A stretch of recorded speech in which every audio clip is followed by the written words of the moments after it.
Good morning sir. Good morning అండి. నమస్తే. మన మ్యూజికల్ జర్నీ మీది నాది ఎక్కడో స్టార్ట్ అయ్యి మళ్ళీ రంగపతి రంగనాథ అంటూ మళ్ళీ నాసామి రంగ వరకు వచ్చిందండి చంద్రబోస్ గారు. నాసామి రంగ అంటే యాక్చువల్ నేను అదొక ఊతపదంలా మాట్లాడతారండి. అది where did it come from coining మీరే చెప్పాలి బోస్ గారు. అంటే మనం గుండమ్మ కథలో కూడా ఆ పాట నా సామి అని ఒక పాట ఆ పాట ఏంటండి అది కోలు కోలు ఎమ్మ కోలు నా సామి కొమ్మలిద్దరు మంచి జోడి బోలో బోలో ఎన్న బోలో నా రంగ. అందులో సామి పైన ఒకటి రంగ కింద ఒకటి రెండు పదాలను విడదీసి పింగళి గారు రాశారు.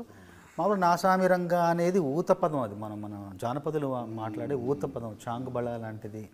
అమ్మక చెల్లెలాగా నా సామి రంగ అనేది నాకు ఫస్ట్ ఇంట్రడక్షన్ అయింది నాన్నగారి సినిమా నా జన్మ నా సామి రంగ అని. అప్పుడు ఇంట్రడక్షన్ అయ్యి ఈ సినిమాకి టైటిల్ కూడా అక్కడ నుంచే స్టార్ట్ అయ్యి నా సామి రంగ టైటిల్ రావడంతో ఇప్పుడు మన కిరణ్ గారి దగ్గరికి విజయ్ వచ్చారు. కిరణ్ గారు రమ్మంటే విజయ్ నెల్లి కలవగానే టైటిల్ ఏంటంటే నా సామి రంగ అని చెప్పడంతో ఆ టైటిల్ వినడంతో ఏదో ఒక ఉత్సాహం, ఒక ఊపు ప్రారంభమైంది. టైటిల్లోనే ఉంది.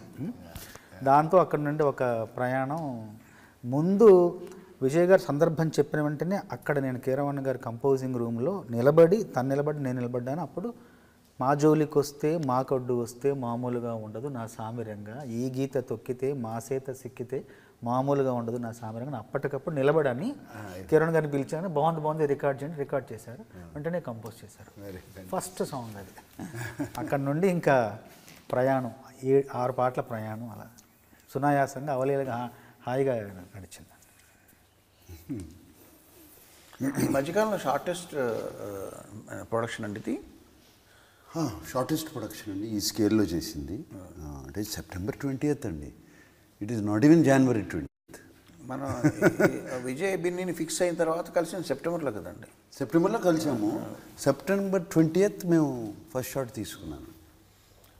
సెప్టెంబర్ 20 నుంచి జనవరి 5th వరకు. వాళ్ళు 20th మేము షూటింగ్ చేసుకుంటాము అన్నారండి స్టార్ట్ చేసేసి. అది నాన్నగారు పుట్టినరోజు 100th year స్టార్ట్ అయింది. ఆ రోజు నా విగ్రహం కూడా మేము ఓపెనింగ్ చేసాము. అది చేసేసుకుని నేను ఇంతకన్నా మంచి రోజు ఏముంటుందని చెప్పి వెళ్ళిపోయాను. 3.5 months అండి. 3.5 months. మధ్యలో ఏమైనా కొంచెం విశ్రాంతి విరామం ఉందంటే ఏం లేదు. ఇది Bigg Boss 2 non stop, no విరామం. నిజంగా ఇప్పుడు నాకు ఒక్కసారి అనిపిస్తుంది, అంటే సాధారణంగా కానీ ఇప్పుడు కిరణ్ గారు కానీ మీరు కానీ నాకు చాలా సీనియర్లే కదా మీరు. నిజానికి నేనే కొంచెం మెల్లిగా తాచారంగా నెమ్మదిగా పని చేస్తున్నానేమో అనిపిస్తుంది మిమ్మల్ని చూస్తుంటే. కిరణ్ గారితో సూపర్ ఫాస్ట్ అసలు నేను అసలు ఊహించను కూడా ఊహించట్లేదు. డైరెక్టర్ కూడా సార్ 4:30కు ఫోన్ చేశారు తెల్లారు కదా. మేము ఒక సినిమాకి మొన్న కంపోజింగ్కి 5 గంటల కంపోజింగ్ కిరణ్ గారు వేణు అని డైరెక్టర్ ముగ్గురం కూర్చొని 5 గంటలు కంపోజ్ చేసి లిరిక్ రాసుకున్నాం. అంటే అంత ఫాస్ట్ ఉంది. ఆ టైంలో మైండ్ ఫ్రెష్గా ఉంటుందండి. Fresh, it is rested for what ever. అది రెస్ట్ అయి ఉంటుంది. నో నాయిస్ ఉండదండి. మేము మైసూరుకి వచ్చి కంపోజ్ చేసిన 2 పాటలు దుమ్ము దుకాణం మందు పాట అక్కడ చాలా నచ్చిందండి. ఆ వాతావరణం నచ్చింది. మేము వచ్చి మిమ్మల్ని కలవడం, మీరు అప్పుడు ఎత్తుకెళ్ళిపోవాలనిపిస్తుంది పాట షూటింగ్, మీరు వచ్చి పాటలు వినడం, దుమ్ము దుమ్మాడం అంతా ఒక చాలా ఎందుకంటే ఈ సినిమాకే నేను ఎక్కువ సన్నిహితంగా ఉన్నట్టు అనిపిస్తుంది అండి. చాలా సినిమాలు రాస్తున్నాను, నేను కూడా రాస్తున్నాను, కానీ సమాంతరంగా ఈ సినిమాకి ఎందుకు ఎక్కువ ఒక క్లోజ్ అన్న వచ్చేసింది. ఎందుకంటే నేను ఇప్పటికే షూటింగ్కి ఒక 5-6 సార్లు వచ్చిన, ఏ సినిమాకి వెళ్ళలేదు ఇంతవరకు. షూటింగ్ 5 సార్లు వెళ్ళాను, కూర్చున్నాను, విజయ్ గారితో మిమ్మల్ని కలిసాను, మాట్లాడాను. కిరణ్ గారు చక్కగా అందరం రాసుకొని నా సామి రంగ సాంగ్ మీరు ఇన్సిస్ట్ చేశారు, బాగుంటుందని.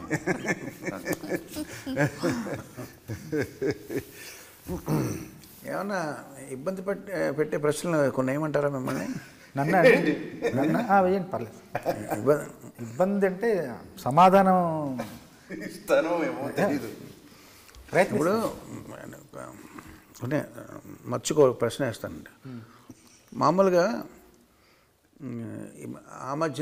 ఈ మధ్యన కూడా కంటిన్యూ అవుతుందేమో తెలియదు, ఒక సంప్రదాయం ఉంది.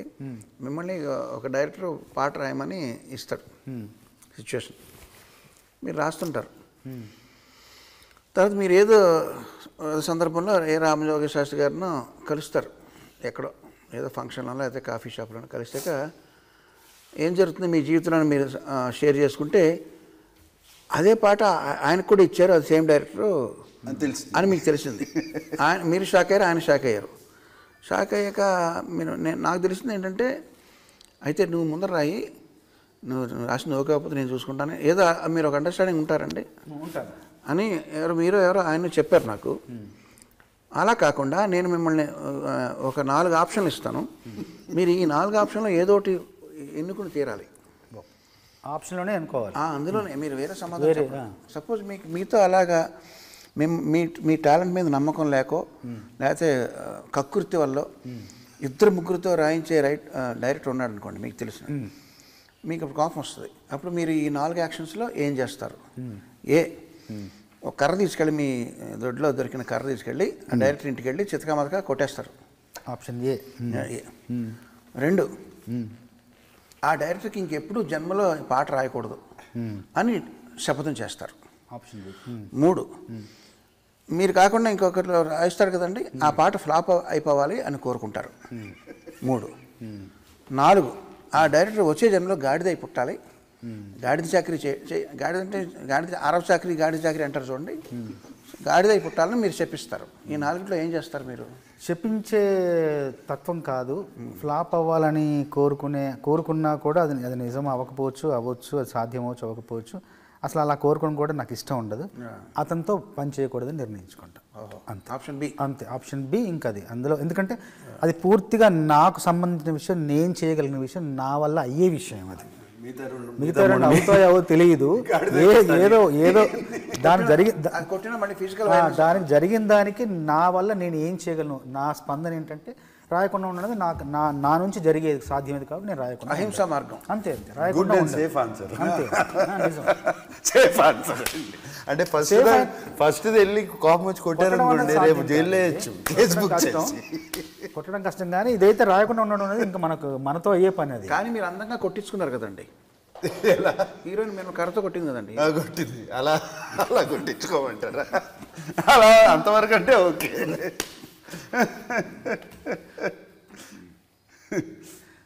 మరి ఆ కొట్టడం కూడా బాగా రొమాంటిక్గా కొట్టిందండి, బాగా రొమాంటిక్గా. నిజంగా కోపం వచ్చి రానట్టు కోపం, సరసం. మీకేమైనా క్వశ్చన్స్ ఉన్నాయా? ఆయన మిమ్మల్ని అడిగారు కీరవాణి గారిని. అంటే క్వశ్చన్స్ అడిగాను, కానీ ఒక క్వశ్చన్ అడిగితే కానీ ముందు చెప్పాను ఇలా అడుగుతున్నానంటే ఇది మామూలు క్వశ్చనే, ఇంకా వేరేదైనా వెరైటీగా అడగమన్నారు. వెరైటీ నాకేం తోచట్లేదు. కాకపోతే ఒకటి ఏమనిపిస్తుందంటే అదే మళ్ళీ అడుగుదాం అనిపిస్తుంది. మీతో మీ కలయికలో చాలా సినిమాలు వచ్చాయి, కీరవాణి గారితో మొదటి నుండి ఎన్నో సినిమాలు వచ్చాయి. దాంట్లో కీరవాణి గారిని ఇబ్బంది పెట్టిన సందర్భం కానీ, అమ్మ బాబోయ్ ఈ సందర్భానికి నేను బాణీ కడుతుంటే ఇంత కష్టంగా ఉంది ఏంటి అని ఒక తలపట్టుకుని కూర్చున్న సందర్భం ఏదన్నా ఉందా అని అడిగాను. ఇది అందరూ అడిగే ప్రశ్నే కదా అన్నాడు. అంతకంటే నాకు పెద్దగా ఇంకా వేరేం తోచట్లేదు. ఎన్నో మంచి పాటలు మీ కలయికలో వచ్చాయి కదా, అందులో క్లిష్టంగా అనిపించిన సందర్భం ఏమైనా ఉందా, ఎందుకు అనిపించింది అని ఒకసారి అడుగుదాం అనుకుంటున్నా కీరవాణి గారిని. ఇప్పుడు నా కెరీర్లోనే మ్యాక్సిమం నాగార్జున గారితో పనిచేసిన సినిమాలు ఉన్నాయండి. మనం ఎక్కువ చేసామండి, ఒక 15-20 ఉంటాయండి. రాఘవేంద్ర గారి తర్వాత మళ్ళీ రాఘవేంద్ర డైరెక్టర్గా ఆయనతో ఎక్కువ, తర్వాత హీరోగా నాగార్జున గారితో ఎక్కువ ఉన్నాయండి. హిందీలో మొదటి సినిమా ఏంటి సార్ మీ ఇద్దరి కలయికలో? ఫస్ట్ ప్రెసిడెంట్ గారు పెళ్ళాం. Super duper hit songs. నిన్న మొత్తం మీ ఇద్దరి కాంబినేషన్ పాటలన్నీ వేస్తున్నప్పుడు ఎన్ని పాటలు ఉన్నాయండి. నేను మాట అన్నా, అది కేవలం డ్యూయెట్లు ఊపు హుషారు పాటలు వేస్తున్నారు, భక్తి పాటలు వేస్తే తెల్లారుతుంది.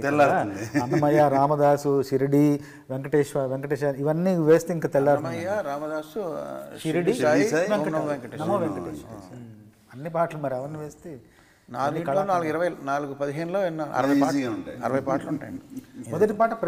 మొదటి సినిమా ప్రెసిడెంట్ గారు పెళ్ళాం కదండి, ఇద్దరు కలయికలు 17 సినిమాలు వచ్చాయి.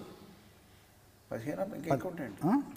బాగా అసలు ఇంకా ఒక అంటే విజయం పరంగా, ప్రజాదరణ పరంగా మీకు సంతోషం కలిగించిన దాని పరంగా చూసుకుంటే మంచి పెద్ద సినిమా ఏంటంటే మీకు బాగా ఎంత ఆనందంగా ఉంది? బాగా ఆనందం కలిగించిన అల్లరల్లుడు అండి.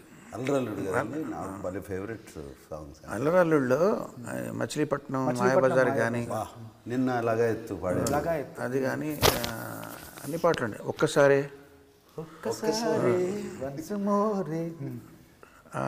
తొడతొక్కిడి తోటలో రైక చూస్తే అన్ని అన్ని తొడతొక్కిడి తోటలో అన్ని హుషారైన పాటలు ఉంటాయండి. బట్ అది పాటల కంటే కూడా కంపోజింగ్ కూడా చాలా సరదాగా జరిగిపోయింది. వేటూరు గారు అండి అన్ని పాటలు. శివప్రసాద్ రెడ్డి గారు, కామాక్షి శివప్రసాద్ రెడ్డి గారు అంటే ఆయన అదొక ఇల్లు. నాగార్జున గారు ఏంటంటే ఇంట్లోంచి బయలుదేరి ఇంకొక ఇంట్లోకి వెళ్ళినట్టు, అంతే same home away from home, అంతే కదండి. అంతే కదండి. కాకపోతే ఆయన కూడా ప్రిఫరెన్స్లు ఉంటాయండి. నేను కూడా ఆయనే కదండి ప్రొడ్యూసర్. నేను కూడా ఆయన రాగాల పేరు చెప్పడం తెలియదు కానీ నాకు పొడగంటిమయ్య పురుషోత్తమ ఆ రాగంలో నాకు పాట కావాలి అని అడిగారు ఆయన. అది ఏ రాగం నాకు తెలియదు, అది మోహన్ రాగం. అంటే అప్పుడు ఏ శ్వాసలో చేరితే అన్నది అప్పుడు కంపోజ్ చేశాను. What a beautiful song. అది ఆయన చాయిస్ అండి. అలా కావాలని అడిగి చేయించుకున్నారు ఆయనకి ఇష్టం అండి అది. నేనున్నాను ఆ లిరిక్స్ ఎవరు రాశారండి? అది నేను మీరు రాశారా ఆ లిరిక్స్? చీకటితో నేను రాశాను. ఏ శ్వాసలో శాస్త్రి గారు రాశారు, సీతారామ శాస్త్రి గారు. శీతాకాలం ఆ పాట కూడా శాస్త్రి గారు రాశారు. నేను చీకటితో వెలుగు చెప్పిన నేనున్నానని. వాట్ బ్యూటిఫుల్ లిరిక్స్ అండి. ఏ శ్వాసలో కూడానండి ఆయన ముందర లిరిక్ రాసిచ్చారు. ఆయన గొనుక్కుంటూ ఏ శ్వాసలో చేరితే అంతవరకు ఆయనదే అండి ట్యూన్ కూడా. ఏ శ్వాసలో చేరితే అన్నంతవరకు. గాలి గాంధర్వం అవుతున్నది అక్కడి నుంచి కంప్లీట్గా నేను అసలు మొత్తం రాశారండి ఆయన పాట ముందు. తర్వాత ఈ సినిమాలో కూడా నేను ఆసామి రంగులో కూడా నేను 4 పాటలు రాశాను. కిరణ్ గారు ముందర రాశారు. దేవుడే కిరణ్ గారు రాశారు. ఇంకా కూడా చాలా మంచి పాట, అది కూడా కిరణ్ గారు రాశారు. 4 పాటలు నేను రాశాను. 4 పాటలు మొదటి నుండి చివరి వరకు అక్షరం ప్రతి అక్షరం అలా రాసిస్తే మొత్తం అన్ని ముందరే రాశారా? అన్ని పాటలు దుకాణం ముందరే రాశారు. ఎత్తుకెళ్ళి పోవాలి ముందు రాశాను. తర్వాత మందుపాట ముందు రాశాను. మాజోలికి వస్తే మొత్తం మందుపాట రాసిచ్చాను సార్. మొత్తం ఇలా రాసిస్తే అక్షరం మార్చకుండా భావాన్ని అర్థం చేసుకుని గబగబ కంపోజ్ చేసి. ఇప్పుడు ఏది కష్టం అండి? ముందు రాస్తాం, ముందు ట్యూన్ చేయడం ఈజీయా లేకపోతే వాట్ ఈస్ ఇట్?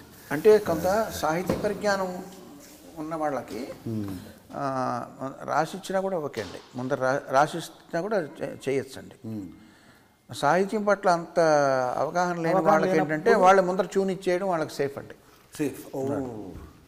సర్లే అండి, I can count lot of numbers. ఎందుకంటే ముందర ఇతను మ్యూజిక్ డైరెక్టర్ జాబ్ అయిపోయింది కదండి. ముందర అయిపోయాక లిరిక్ డైరెక్టర్ వాళ్ళ తలని 10 వాళ్ళు ఎలాగైనా రాసుకుంటారు. ఇరికిచ్చాలి దాంట్లో, ఒక్కోసారి వర్కౌట్ అవ్వదు. ఒకసారి వేటూరు గారు నాకు ప్రపోజల్ పెట్టారండి. ఏమయ్యా సరదాగా నేను ట్యూన్ కంపోజ్ చేస్తాను, ఒక 10 ట్యూన్లు, ఒక ఆల్బమ్ రిలీజ్ చేద్దాం, నువ్వు లిరిక్స్ రాయి అన్నారండి. నన్ను ఎప్పుడో అడిగారు, ప్రపోజ్ చేశారు. ప్రపోజ్ చేస్తే నేను అన్నానండి, ప్రింటింగ్ మిస్టేక్ అనుకుంటారండి, మొత్తం నేనే కంపోజ్ చేసి మీరు రాశారు అనుకుంటారు, ప్రింటింగ్ మిస్టేక్ అనుకుంటారు, మళ్ళీ ఎవరు చేసే పని వాళ్ళు చేయాలని. అంతే కదా. మీకు ఆల్బంలో మన ఆల్బంలో బాగా నచ్చిన పాట ఏంటండి? 6 పాటల్లో ఈ 6 సాంగ్స్ కిరణ్ గారు రాసిన 2 పాటలు, నేను రాసిన 4 పాటలు, మొత్తం 6 పాటల్లో మీకు భలే అనిపించిన పాట? కథ పరంగా నాకు బాగా నచ్చిన పాట దేవుడే. అవును. కథాపరంగా నాకు కొంచెం రొమాంటిక్ సాంగ్స్ అంటే బాగా ఇష్టం అండి. ఇప్పుడు from the beginning melody romantic అంటే ఇంకా these 2 are my favourite. I always Kiran గారికి కూడా తెలుసు. మీకు బాగా నచ్చిన పాటలు ఏంటండి? అంటే నేను రాసేనని కాదండి, నేను మంచి ట్యూననే దేవుడే పాట బాగా ఇష్టం. అంటే నేను లిరిక్ పక్కన పెట్టండి, దేవుడే చాలా మంచి, అది అతను చాలా చక్కగా పాడాడు. మీరు ఫస్ట్ కంపోజ్ చేసేటప్పుడు నేను ఉన్నాను, మీరు ఈల థీమ్ అంతా కంపోజ్ చేసినప్పుడు మ్యూజిక్ కంపోజ్ నేను పక్కనే ఉన్నాను, మీరు ఈల పాడేసినప్పుడు ఉన్నాను. కానీ దాని తర్వాత ఆ బాణీకి అలాంటి సాహిత్యం రావడం ఉన్నది చాలా ట్యూన్ విన్నగానే విపరీతంగా నచ్చిందండి. అది నచ్చి ఆయనకు కూడా చెప్పాను, మనసులో అనుకున్నాను దీనికి పాట చేస్తే ఇంకా బాగుంటుంది కదా అని అలాగే చేశారు. ఇప్పుడు పెద్ద పెద్ద హీరోలు మ్యూజిక్ సిట్టింగ్స్లో కూర్చుంటారు లేదు నాకు తెలియదండి, బయట ఏం జరుగుతుందో నాకు తెలియదు. బట్ నేను పనిచేసిన వాళ్ళలో నాగార్జున గారికి చిరంజీవి గారికి మ్యూజిక్ సెన్స్ బాగా ఎక్కువ అండి. ఎక్కువ వాళ్ళు ఒక్కొక్కసారి కంపోజింగ్స్లో కూర్చుని నాకు ఇలా కావాలని ఇలా అడిగిన సందర్భాలు ఉన్నాయి. కానీ అది ఎప్పుడు కూడా మ్యూజిక్ డైరెక్టర్ని ఇబ్బంది పెట్టే విధంగా అడగరండి. ఫ్రీడమ్ ఉంటుంది, బట్ దానికి రీజన్ చెప్తారు. ఇప్పుడు ఇలా కావాలని అడగడంలో తప్పేం లేదండి, కానీ ఇలా కావాలని అడుగుతూ ఎందుకు అలా కావాలి ఫర్ దిస్ రీజన్, దాన్ని సైంటిఫిక్గా ఇదైతే ఇదండి ఈ టెంపో అయితే డ్యాన్స్ చేయడానికి బాగుంటుందండి, లేకపోతే ఇది కొంచెం నావెల్గా ఉంటుందని ఒక రీజనింగ్తో అడిగినప్పుడు అది చేసే వాళ్ళకి కూడా కొంచెం ఎంకరేజింగ్ ఉంటుందండి. నేను అబ్జర్వ్ చేస్తుంది. మనకి నా సామిరంగా సాంగ్ అదే కదండి, నాకు అది అంత లేదు అక్కడ సీను, ఇక్కడేమో వారలాగా ఉంది. కరణమ్మ కూడా చిరంజీవి గారు బంగారు కూడా పాట చేసేటప్పుడు అలాగే అడిగారండి, ముందర ఏదో ట్యూన్ చేస్తే ఇది కొంచెం స్టెప్స్కి అనుగుణంగా లేదండి అని ఆయన ఎక్స్ప్లెయిన్ చేసి స్టెప్స్కి ఆయన డాన్స్ అనుగుణంగా ఈ బీట్లో కావాలని ఎక్స్ప్లెయిన్ చేస్తారండి. చేసినప్పుడు అసలు నేను అబ్జర్వ్ చేస్తుందండి, అది మీ ఇద్దరిలో కూడా ఆ టెండెన్సీ ఉందండి.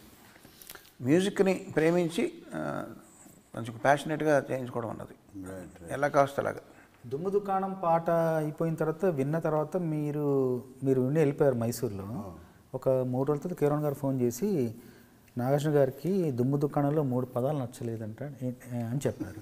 ఏంటంటే ఆ కుర్చీలోన అమ్మాయి ఈ కుర్చీలోన అబ్బాయి వీళ్ళ ఇద్దరి ప్రేమకు మద్దతు ఇవ్వగా ముందుకు వచ్చిన బంధుమిత్రులు పరిచయస్తులు పురప్రముఖులు శ్రేయోభిలాషులను రాశాను నేను ముందు, అలాగే రికార్డ్ చేశాం. ఆ తర్వాత నాగార్జున గారికి బంధుమిత్రులు నచ్చింది, తర్వాత వచ్చిన పరిచయస్తులు పురప్రముఖులు శ్రేయోభిలాషులు నచ్చలేదు, ఆ 3 పదాలు మార్చమని అడిగారని నాకు ఒక్కసారి ఆశ్చర్యం వేసింది.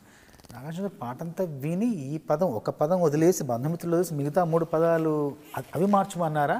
నాకు ఒక చిన్న సందేహం వచ్చింది. కిరణ్ గారు మార్చమంటే ఆయనే అడుగుతారు కదా, నాగార్జున గారి పేరుని చెప్తారు మళ్ళీ అనిపించి అని నేను మళ్ళీ వెంటనే ఫోన్లో చెప్పాను, బంధుమిత్రులు పిల్ల పాపలు కుర్ర కుంకలు అన్నదమ్ములు అని నచ్చింది, మీరు కూడా నచ్చింది అన్నారు. నేను మిమ్మల్ని అడిగాను కూడా, సార్ ఆ 3 పదాలు మీరు అలా ఎందుకు అడిగారు అని, కానీ మీరు కొంచెం చెవి కొంచెం వినసొంపగా అనిపించలేదు. పరిచయస్తులు నిజంగానే పురప్రముఖులు శ్రేయోభిలాష ఇష్టం లేక కాదండి, పురప్రముఖులు ఇష్టం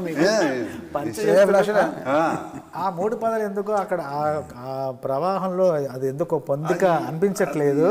మంచి డాన్సింగ్ సాంగ్ శ్రేయోభిలాషులు అలాంటి పదం మీకు కొంచెం ఇబ్బందిగా అనిపించింది అనగానే అబ్బా ఇన్ని మాటల్లో ఆ మాటలు విని ఆ 3 నచ్చకుండా అసలు దాన్ని మార్చుకొని అడగడం వల్ల నాకు ఆశ్చర్యం వేసింది నిజంగా. షిప్ మీద షిప్ మీరే కదండి రాసింది? నేనే రాసి. మందు కొడతారా? మందు అంటే నిజంగా అంటే తెలంగాణ సంస్కృతి మేము చిన్నప్పటి నుండి అలవాటే, కానీ దావత్ మాకు అలవాటే అండి. కాకపోతే సినిమాల్లోకి వచ్చాక అప్పుడప్పుడు తాగేవాడిని, కానీ మళ్ళీ ఒక 10 ఏళ్ళ నుంచి పెద్దగా ఏమీ అసలు మందు వైపు వెళ్ళట్లేదు. కొంచెం ఇంతకుముందు రాత్రి రాసేవాడిని, టీలు తాగుతూ రాత్రి నుంచి ఉదయానికి వచ్చాను. అన్నీ కొంచెం ఆరోగ్యపరమైన విధానాలు ఆ పద్ధతుల్లో ఉండి ఎక్కువ పనిచేయాలి, ఎక్కువ కాలం పనిచేయాలనే ఉద్దేశంతో మంచి విందు మందు పార్టీ అండి తెలంగాణ విందు. కానీ మీకు అటువైపు గోదావరి జిల్లాల వైపు దావతకి ఏమన్నా ఉందా అని అడుగుతారు. దావత్ అంటే దాహాన్ని దావతేస్తుంది అంటారు అటువైపు ఆ స్లాంగ్లో. ఆ దావతకి ఈ దావతకి లింక్ ఉందంటారా? అంటే దాహం తీర్చేదే కదా, ఇది కూడా ఒక రకమైన దాహమే, లోపలి దాహం ఆర్తికి సంబంధించిన విషయం కాబట్టి దాంట్లో సర్కాజం ఉందండి, రకరకాలు ఉన్నాయి దాంట్లో ఎమోషన్స్. సిప్ ఆ పాటలు మీరు పాడారు కదండి? లేదు పాడలేదు, టైం లేక. అది రేవంత్ పాడాడు, రేవంత్ పాడించాడు. అదే కరెక్ట్గా నాగార్జున గారి వాయిస్కి సూట్ అయ్యేలా పాడాడు. నాకు సూట్ అయ్యేలా పాడాడు. నేను కిరణ్ గారు టైం లేదు, టైం తీసుకుని చేయాలండి, ట్రై చేశాను కుదరలా, టైం తీసుకుని చేయాలి. మీ బిగ్ బాస్ కంటెస్టెంట్లను ఇద్దరు పెట్టామండి, రాహుల్ సిప్లిగంజ్ రేవంత్ ఇద్దరు బిగ్ బాస్లో ఉన్నవాళ్ళండి మన ఆల్బంలో. రాహుల్ సిప్లిగంజ్ సో మీకు అసలు but that coining was very good. ఎవరు బోరు కొడితే బీరు కొట్టు, విసుగు పుడితే విస్కీ కొట్టు, బాధ పుడితే బ్రాందీ కొట్టు, పై మూడు బాగా లేకుంటే పై మూడు కొట్టు, కట్టుకుందాంతో కళ్ళు కొట్టు, అన్నదమ్ములతో జిన్ను కొట్టు, పర్ఫెక్ట్, సోదర అన్నులతో సోడా కలిపి కొట్టు, ఏరా పోరా అన్నులతో రాగా కొట్టు, మనకన్నా పెద్దోళ్ళు వస్తే మస్కా కొట్టు, సాటుగా మందే కొట్టు. Very nice. మీరు అంటే మన నాసామి రంగాల్లో మీరు యూజ్ చేయలేదు, కానీ దీన్ని ఎప్పుడైనా రీమిక్స్ చేయాల్సి వస్తుంది అనుకోండి. బోరు కొడితే బీరు కొట్టు, ఆది వస్తే కొట్టు అని చెప్తూ, బట్ ఓటేయడానికి అడిగిన వచ్చినప్పుడు ఏమి కొట్టద్దు, నాకు ఓటేయమని అడగడానికి వస్తారు కదండి, అప్పుడు మాత్రం నువ్వు మందు కొట్టద్దని చెప్పాలి మీరు. అప్పుడు కూడా కొట్టన్నారు అనుకోండి, ఓటు తాలూకు వాల్యూ పోయినట్టేగా. సో అది ఒకటే సందర్భంలో మందు కొట్టకుండా ఉంటే ఓటే కొట్టు, ఓటే ఒకటే. కిరణ్ గారు, మీరు నాకు తెలుసు, I love your family in my own way. And though I'm not close వచ్చి మీతో మాట్లాడి మీతో కూర్చుని భోజనాలు చేసి అది కాదండి. అఖిల్ ద్వారా కొన్ని విషయాలు తెలుస్తుంటాయండి. కొన్ని అఖిల్ చెప్తూ ఉంటాడు, కార్తికేయ ఇంటికి వస్తూ ఉంటాడు ఎక్కువ. వీళ్ళిద్దరు వస్తారు, ఇద్దరు కూర్చున్నప్పుడు నాతో కూర్చుంటారు. కార్తికేయను వాళ్ళు పూజ వచ్చి చెప్తూ ఉంటారండి. బట్ ఐ లవ్ ది ఏమంటారు, ది యూనిటీ, దిస్ థింగ్, ఒకళ్ళ కోసం ఒకళ్ళు ఉండేది. నిన్నే పెళ్ళాడుతా అట్మాస్ఫియర్ అస్సలు వెరీ రేర్ అండి, చాలా చాలా చాలా రేర్ ఫెనామినా నేను చూస్తూ ఉంటాను కదండి. అండ్ ఇంకొకటి ఏంటంటే, ఇండివిజువల్గా అందరికీ ఇండిపెండెన్స్ ఇచ్చి మీరు ఎలా పెరగాలో మీరు ఏమి అని చెప్పి, that's how you brought everybody up. అటువంటిప్పుడు చాలా కష్టం అండి కలిసి ఉంటాం. ఇది కానప్పుడు ఇప్పుడు నాకు తెలుసండి, పెద్దన్న అని పిలుస్తారు కదండి మిమ్మల్ని. ఇప్పుడు పెద్దన్న అని పిలిచారు, and you were at the peak. ఆ పీక్ని దాటి తమ్ముడు has gone up. How do you feel? What is? సంతోషంగా ఉంటుందండి. అంటే as a technician I'm sure సంతోషంగా ఉంటుందండి. యాజ్ అ పెద్దన్న, as a brother. But as a technician నాకైతే ఇప్పుడు యాజ్ అన్ యాక్టర్ నా కొడుకుని ఎక్కువ పొగిడారంటే కొంచెం ఉద్యమం. అయితే నాకు నా తమ్ముడైనా నా ఫ్యామిలీ మెంబర్ అయినా బయట వాళ్ళైనా వాళ్ళ ఎదుగుదల నాకన్నా ఎక్కువ ఉందా తక్కువ ఉందా అన్నది పక్కన పెడితే, వాళ్ళ ఎదుగుదలలో డ్యూగా ఎదిగారా లేదా ఫ్లూక్గా ఎదిగారా అన్న దాన్ని బట్టి, ఫ్లూక్ అయితే నాకు ఇష్టం ఉండదండి. వాళ్ళ ఎదుగుదలలో వాళ్ళ శ్రమ ఉన్నంత వరకు కూడా నేను అది మెచ్చుకోవడానికే బాగుంటుందని, దాంట్లో ఇంక వేరే ఫీలింగ్ ఉండదండి. బికాజ్ దాన్ని అంటాం కదన్న మనం, హీ డిజర్వ్స్ ఇట్ అంటాం కదా. అన్డిజర్వ్డ్గా కొంతమందికి సక్సెస్ వస్తుంది. అంటే చాలా మంది అంటారండి అది నాకు ఇష్టం ఉండదండి. ఈ డిజర్వ్స్ ఇట్ అంటారు కానీ మనసుతో అనరండి. మరి మనకు తెలుస్తుంది కదండి, అది స్వయం కృషి, అందులో కృషి ఉందా లేదా ఫ్లూక్గా వచ్చా లేదా. కొంతమంది స్టూడెంట్ ఉంటారండి, కొంచెం స్టూడెంట్ మాట వాడుతుంటారు చూడండి, ఒక కాన్స్టెంట్ స్టూడెంట్ అది కూడా నేను ఒప్పుకోనండి. మన కష్టం లేకుండా మనకి సక్సెస్ రాదు. సో ఎప్పుడైతే అది ఉందో దాంట్లో ఆనందం ఏంటో తప్ప ఇంకా వేరే ఇది ఉండదండి. నాకన్నా పైకి వెళ్ళాడా నాకన్నా కింద ఉన్నాడు, అది అసలు ఎప్పుడు అది అందరూ ఇట్లా ఉన్నారు. సింపుల్ ఈ లాజిక్తో చెప్తున్నాను. తీర్థయాత్రలకు రామేశ్వరము, కాశీ ప్రయాణం వేరే పాట మనం యూజ్ చేసామండి. అవును, యూజ్ చేసాము. తీర్థయాత్ర అంటే మీరు సరదాగా మీరు ఏమన్నా మాల్దీవ్స్కి ప్లాన్ చేస్తున్నారా మీరు? వెళ్తారా అనుకున్నా. నేను యాక్చువల్గా మీకు నిజం చెప్పాలంటే ఈ 75 days నాన్ స్టాప్ వర్క్ జరిగిందండి.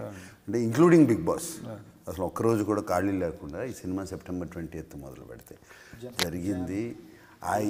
నేను ఇంట్లో వాళ్ళందరినీ కొంచెం వాళ్ళని ఇగ్నోర్ చేశాను, వాళ్ళని పట్టించుకోలేదు, ఇది లేదు అది లేదు. నాకు కూడా కాన్స్టెంట్లీ మైండ్ వెళ్తుంది. యాక్చువల్లీ 17 కానీ 18 కానీ టికెట్ బుక్ చేశారు. టికెట్లు బుక్ చేశాను కానీ క్యాన్సిల్ చేశారండి. ఎస్ లేదండి, ఐ మీన్ నాకు మాల్దీవ్స్ యాక్చువల్లీ నేను చాలాసార్లు వెళ్ళానండి. నాకు ఇష్టమైన place. But cancel not because భయంతోనూ దేంతోనూ అని కాదండి, ఎవరేమంటారు అని కాదు. It's not healthy what they have said, వాళ్ళు అన్న మాటలు, వాళ్ళు ఇచ్చిన ట్వీట్స్, స్టేట్మెంట్స్ కానివ్వండి, not healthy at all. And it is not right. And is our prime minister and is leading 1.5 billion people, leader of 1.5 billion people. And ఆ మాటలు whatever they tweeted is not right. So cancel. And వాళ్ళు అన్నదానికి repercussions కూడా వాళ్ళు face చేస్తున్నారు. వాళ్ళకి తగిలింది కదండి. చేయాలండి. ఇప్పుడు everybody there is a repercussion, for every action there is a reaction. So తీర్థయాత్రలకు మన పాట మార్చుకుని లక్షద్వీప్, మాల్దీవ్స్ ఎందుకో లక్షద్వీప్ ఉండగా అని చెప్పి మనం లక్షద్వీప్ బంగారానికి వెళ్దాం, బంగారం ఐలాండ్కి వెళ్దాం. బ్యూటిఫుల్గా ఉంటుందండి బంగారం ఐలాండ్స్, లక్షద్వీప్.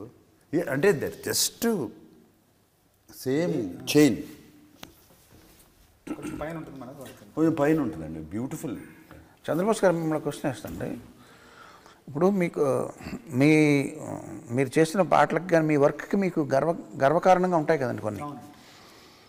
మీరు రాసిన ఒక పాట, అది ఇంగ్లీష్ కానీ హిందీ వర్డ్స్ కానీ వేరే భాష పదాలు ఉపయోగించకుండా అచ్చ తెలుగులో మీరు ఓన్లీ తెలుగు మాటలు ఉపయోగిస్తూ ఒక పాట రాశారు. దానికి 1 million వ్యూస్ వచ్చినాయి. ఇంకో రకంగా ఇంకో పాట రాశారు, అన్ని కిచిడి, దానికి 10 million వ్యూస్ వచ్చినాయి. మీరు ఏ పాట మీకు చూసి మీరు గర్వపడతారు? ముందు అంటే ఏ భాషా పదాలు ఎక్కువ ఉపయోగించబడ్డాయి అనేది నేను ఎక్కువగా పట్టించుకోకుండా, దేంట్లో మంచి భావజాలం ఉంది, దేంట్లో మంచి ఆలోచనలు ఉన్నాయి, దానికి ఎక్కువ వ్యూసెస్ సంతోషపడతాను. మంచి ఆలోచన లేవు, మరి ప్రశ్న మారుస్తున్నానండి. అన్నీ ఏమి అందులో ఏం విషయం లేదు, కానీ దానికి 10 million వ్యూస్ వచ్చేసి అప్పుడు ఏంటండి, అప్పుడు దానికి 10 million వచ్చింది, ఇంకో దానికి 1 వచ్చింది, 1 కూడా రాలేదు. కానీ దాంట్లో భావం చాలా బాగుంది. దేనికి గర్వపడతారు మీరు? అంటే అంటే అంటే కొలమానం ఇప్పుడు పాటకి ప్రస్తుతం కొలమానం ప్రజాదరణే కాబట్టి ఖచ్చితంగా దీంట్లో వాళ్ళకి నచ్చే అంశం ఏది ఉందని నేను అన్వేషించడం మొదలెడతాను. దీంట్లో ఏదో నచ్చింది కాబట్టి వాళ్ళకి నచ్చింది, కాబట్టి ఇంతమంది ఆదరించారు, కాబట్టి దీంట్లో ఏదో కొత్త విషయం ఉందని దాని మీద ఎక్కువ దృష్టి పెట్టడానికి తప్పించుకుంటారు. మీ కవిత్వం అంతా కూడా మీరు పాట రాయడానికి కంటే కూడా నా ప్రశ్న నుంచి ఎలా ఎస్కేప్ అవ్వాలి మీరు వాడుతున్నారు. మీరు కవిత్వం మీకు తెలిసిన భాషా జ్ఞానం అంతా కూడా. నేనైతే అదే క్వశ్చన్ చెప్పేవాడిని, 10 million వ్యూస్కి అని చెప్పేవాడిని అండి. According to me I'm in the entertainment business. I want to entertain. Clarity ఉందండి అక్కడ. Entertain people. నేనేదో రాసుకుని నేను ఆ సినిమా తీసుకుని ఆ బాక్స్ తీసుకెళ్ళి ఇంట్లో పెట్టుకునేవాడిని కాదు, అందరికీ పంపించాలి, అందరూ చూసి ఒప్పుకోవాలి. నాదైతే అది వ్యూ పాయింట్ అండి. సార్ మీరు నాకన్నా వయసులో పెద్దే కదండి. అవును. కానీ నేనే పెద్దగా కనబడుతున్నాను కదండి. ఇప్పుడు నాకేంటంటే నాకేం మన్మధుడనే బిరుదు నాకు తెచ్చుకోవాలని లేదండి. బట్ నా పని నేను సక్రమంగా చేసుకోవడానికి ఫిట్నెస్ అనేది అవసరం కదండి. అవసరం. అది వెంటనే ఒక ట్యూన్ కంపోజ్ చేసి అలసిపోయి పడుకోవడం, లేకపోతే నిద్ర రావడం, ఇవన్నీ ఫిట్నెస్ కాదు కదండి అది. So only in the interest of health and fitness మనం ఇంకొంచెం లాంగివిటీ కానండి, లేకపోతే సక్రమంగా బ్రెయిన్ బాడీ పనిచేయడానికి మీరు ఆల్రెడీ ఆ ఫిట్నెస్ సాధించిన వ్యక్తిగా మీరు ఏం చెప్తారండి? మీరు అంటే ఇక్కడ సైకిల్ కనబడుతుంది, సైకిల్ తొక్కమంటారా రోజు? యాక్చువల్లీ మీరు తొక్కట్లో మీరు కూర్చున్నారండి. కూర్చున్నాను, బట్ అది కాదండి, సైకిల్ తొక్కి అది చేసేది ఇది కాదండి. వాట్ ఎవర్ నేను తెలుసుకుంది. మీరు ఈవినింగ్ నైట్ డిన్నర్ తినరండి నాకు తెలిసి? లేదు, తింటానండి. తింటారండి? I have dinner. Only thing early dinner by 7 o'clock. Rice తింటారండి? రైస్ తింటానండి, సాలడ్స్ తింటాను, రైస్ తింటాను, చికెన్ తింటాను, ఫిష్ తింటా, అన్నీ ఉంటాయండి. సినిమాలో అయితే చేపల పులుసు తిన్నారండి, మీరు తింటుంటే నాకు నోరు ఊరిందండి. అది నిజంగా బాగుందండి, అక్కడే ఫ్రెష్గా పట్టి తీసుకొచ్చారు. మన యూనిట్ వాళ్ళు ఉండారు. యూనిట్ వాళ్ళు ఉండారు, ఫ్రెష్గా ఉంది. కమింగ్ బ్యాక్ టు ఈ పాయింట్, రెండో మూడో టిప్స్ చెప్పమంటే ఏం చెప్తారు? టిప్స్ ఏం లేదు, వే ఆఫ్ లైఫ్. అది అది ఆ ఫిట్నెస్ కానీ అది కానీ ఏమండి, నేను ఇవాళ ఆఫ్టర్నూన్ కావాలంటే నాతో భోజనం చేయండి, శుభ్రంగా ఓన్లీ థింగ్ వైట్ రైస్ తిన్నా, ఇంత బ్రౌన్ రైస్ తింటాను, నెయ్యి వేసుకుంటా, మన ఆకుకూరలు ఒక 3 తింటాను, ఒక చికెన్ కానీ ఫిష్ కానీ అన్నీ తింటాను, పెరిగేసుకుంటా, పచ్చడి తొక్కు పచ్చడి తింటా, కడుపు నిండా తింటానండి. బేసిక్గా డిప్రైవ్ అవ్వరండి. డిప్రైవ్ మాత్రం చేయనండి నా బాడీని ఫుడ్ గురించి. Only thing there is something called exercise, I do workout. తిన్న క్యాలరీస్ కొంచెం బంద్ చేయాలి. బంద్ చేయాలంటే మార్నింగ్ వర్కౌట్ చేసేస్తానండి, మెటబాలిజం హైకి వెళ్ళిపోతుంది. అది రోజంతా ఉంటుంది. మెటబాలిజం హైలో ఉందంటే బర్న్ చేస్తూనే ఉంటుందండి ఇలా కూర్చున్నప్పుడు కూడా. దిస్ ఆల్మోస్ట్ 35 years నుంచి జరుగుతుందండి. సో దాని మూలంగానండి, ఇంక వేరేది ఏమీ లేదు. రోజు ఒక 2 రౌండ్లు వేసుకుంటా. రోజు నేను సమ్ స్వీట్ లేకుండా పడుకోలేను, నిద్రపడదు. నైట్ స్వీట్ తింటారండి? నైట్ తింటానండి స్వీట్, పడుకోలేనండి. మీ ఆహారపు అలవాట్లు ఏంటండి? మీరు డిక్షనరీ ఉందండి మీ దగ్గర? చాలా ఉంటాయి. ఒకటేంటి, ఊళ్ళో ఉన్న డిక్షనరీలు మీ ఇంట్లోనే ఉంటాయి. ఏ డిక్షనరీ ఎప్పుడు పనికి వస్తుందో మీకు అని చెప్పి నాకు మాటలేక పదకోశాలు ఇచ్చారు కొన్ని. ఈ బుక్ ఫేర్ జరిగినప్పుడు అక్కడ వెళ్తుంటాను. సో మీరు డిక్షనరీలో ఐ అనే అక్షరం మీదకి వెళ్ళండి. ఇంగ్లీష్ డిక్షనరీలో ఐలో మీకు ఇండిసిప్లిన్ అని ఉంటుంది. దానికి మీనింగ్ కీరవాణి అని రాస్తుంది. ఇన్ ఫుడ్ కదండి, ఫుడ్. అవునండి, ఇండిసిప్లిన్కి మీనింగ్.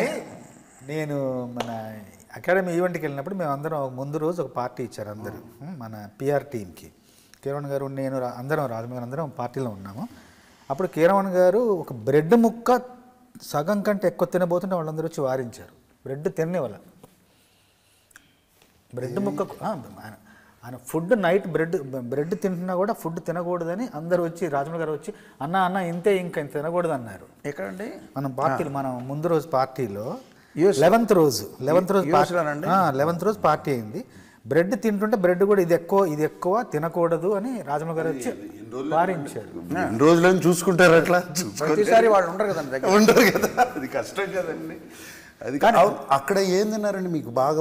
మన వంటలో అన్నీ అంటే ఇష్టం కదా. యూఎస్లో అన్ని రకాలు దొరుకుతాయి కదండి. ఓహో, అది తెప్పించుకున్నారా? నాకు నూడిల్స్ అంటే చాలా ఇష్టం అండి. నూడిల్స్ అంటే బాగా, కానీ అది మోస్ట్ అన్హెల్దీ అండి. ఇది మ్యాగీ నూడిల్సా? ఎనీ అంటే మోస్ట్లీ మ్యాగీ అండి. ఏంటి దాంట్లో పౌడర్ ప్యాకెట్, ఫ్లేవర్. రికార్డింగ్ ఎన్ని రోజులు పట్టిందండి మన నాసామరంగకి? మామూలుగా మీరు మిగతా సినిమాలు చేసే ఫాస్టెస్ట్ అండి ఈ మధ్యకాలంలో ఫాస్టెస్ట్ కదండి. ఇప్పుడు మనం ఒకసారి కంపోజింగ్లో ఒక మాట మీరు విజయ్ గారు 15 days అండి.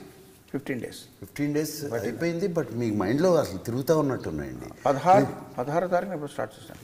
December 16 రోజులు చేశారు మొత్తం. December 16ని 15 18 days అండి. అన్ని రిపేర్లు అన్నీ కలిపి. ముందు థీమ్స్ ఏమైనా చేశారా? ఏం లేదండి. తర్వాత మనం ఆ ఫైట్కి ఇచ్చారు. ఫైట్ కూడా వాడలేదు కదండి. అది వాడలేదండి. మళ్ళీ అన్నీ కొత్తగానే చేశాను. మళ్ళీ కొత్తగా చేశారు. కానీ నేను కిరణ్ గారిని 28 ఏళ్ళుగా చూస్తున్నాను కదా, 29 ఏళ్ళుగా. ఇప్పుడు ఈ మధ్య ఇంకా స్పీడ్ అయిపోయారు, చాలా స్పీడ్. కంపోజ్ చేయడం కానీ, రికార్డ్ చేయడం కానీ, రికార్డింగ్ చూస్తారా 15-16 రోజులు అంటున్నారు. ఏం లేదండి, ఆయన బాడీని పదుల్లో పెట్టుకోకపోయినా మైండ్ మాత్రం పదుల్లో పెట్టుకున్నారు. అది రన్ అవుతుంది. అర్థమైందండి. మేము చిన్న కరెక్షన్ అట్లా అయిపోతుంది. మేము ఆలోచించేలోపే పని అయిపోతుంది అక్కడ. అంత వేగం is understanding it right away. నాకు ఒక క్వశ్చన్ ఉంది బోస్ గారు. నాగార్జున గారు యాజ్ ఎ ప్రొడ్యూసర్గా కూడా ఆయన బాగా ఇది కదండి, ఎక్స్పీరియన్స్డ్ కదండి. సో ప్రొడ్యూసర్ నాగార్జున గారు ఎదురుగా మిమ్మల్ని క్వశ్చన్ అడుగుతాను. మామూలుగా ఒక రైటర్గా 2 అడ్వాంటేజ్లు చెప్తానండి మీకు. సింగిల్ కార్డ్ అనేది ఒక ఫ్యాసినేషన్ ఉంది రైటర్స్కి, అందరికీ ఉంటుంది కదండి. ఉంటుందంట మొత్తం పేరు. సో సింగిల్ కార్డ్లో ఉండే అడ్వాంటేజ్ ఏంటంటే, నాసామిరంగ సినిమా తీసుకోండి. నాసామిరంగ సినిమాలో పాటలన్నీ నేనే రాశాను. అది రేపొద్దున సూపర్ హిట్ అయితే చూసారా నేనే రాశాను గర్వంగా మీసం మెలేసి చెప్పుకోవచ్చు. మొత్తాన్ని నేనే అని ప్రాజెక్ట్ని ఓన్ చేసుకోవచ్చు. అది అడ్వాంటేజ్ అండి. అలా కాకుండా నేను 2 రాశాను అనుకోండి. సపోజ్ నాసామి రంగాలో 6 పాటలు ఉంటే 6 రైటర్లు రాశారనుకోండి. రామజోగేశ్వర శాస్త్రి గారు ఒకటి, మీరు ఒకటి, నేను ఒకటి, శ్రీమన్ ఒకటి, ఇలాగ ఊళ్ళో ఎవరు ఉన్నారో 6 రాశారు. రాసినప్పుడు వీళ్ళందరికన్నా నా పాట షైన్ అవ్వాలి కానీ ఒక కాంపిటేటివ్ స్పిరిట్ ఉంటుంది. ఆ కాంపిటేటివ్ స్పిరిట్ని మీరు అది కూడా ఎంజాయ్ చేయొచ్చు యాజ్ అ రైటర్. ఎవరన్నా చూసారు నాది బాగా వచ్చింది, నేను ఇంకా వాళ్ళకన్నా నేను బాగా నిరూపించాలి అనేది ఉంటుంది. అదొక కండిషన్. ఆ కండిషన్ మీరు ఎంజాయ్ చేయొచ్చు. ఈ రెండిట్లో మీరు ఏది బెటర్ అనుకుంటారు? అందులో ఒక అడ్వాంటేజ్, ఇందులో ఒక అడ్వాంటేజ్ ఉంది.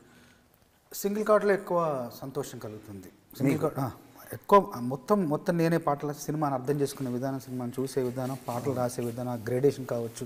ఒక పాట ఇలా ఉంది, ఇంకో పాట ఇలా ఉంటే బాగుంటుందని అలా ఒక సినిమా అంతా నాదే అన్న ఒక భావన, సినిమా విజయంలో రెండో ఫీలింగ్ మీకు ఇష్టం లేదు? రెండో ఫీలింగ్ కూడా తప్పదు. ఎందుకంటే అలా కూడా మీసం వెళ్ళే సందర్భాలు చాలా ఉన్నాయి. నా పాట హిట్ అయిన సందర్భాలు ఉన్నాయి, సంతోషపడిన సందర్భాలు ఉన్నాయి. అది కూడా మనకు ఒక రకంగా ఉపకరించిన, అది కూడా మీకు ఉత్తేజాన్ని ఇస్తుంది. కానీ మొత్తం పాటలు రాస్తే ఇది నాది, నా భావన, నా చిత్రం, నాది, నేను ఆ మూల స్తంభంలో నేను ఒక్కడే ఉన్నాను. స్టూడెంట్ నెంబర్ 1కి మీరు ఎలా రాసినట్టున్నారు? మొత్తం పాటలు స్టూడెంట్ నెంబర్ మొత్తం పాటలు మనకి చాలా ఉన్నాయి కదా. చాలా కిరణ్ గారి కలయికలో చాలా పాటలు, ఇద్దరం చాలా మంచి పాటలు. ఆ ప్రయాణం ఎప్పుడు కూడా మధురమైనది.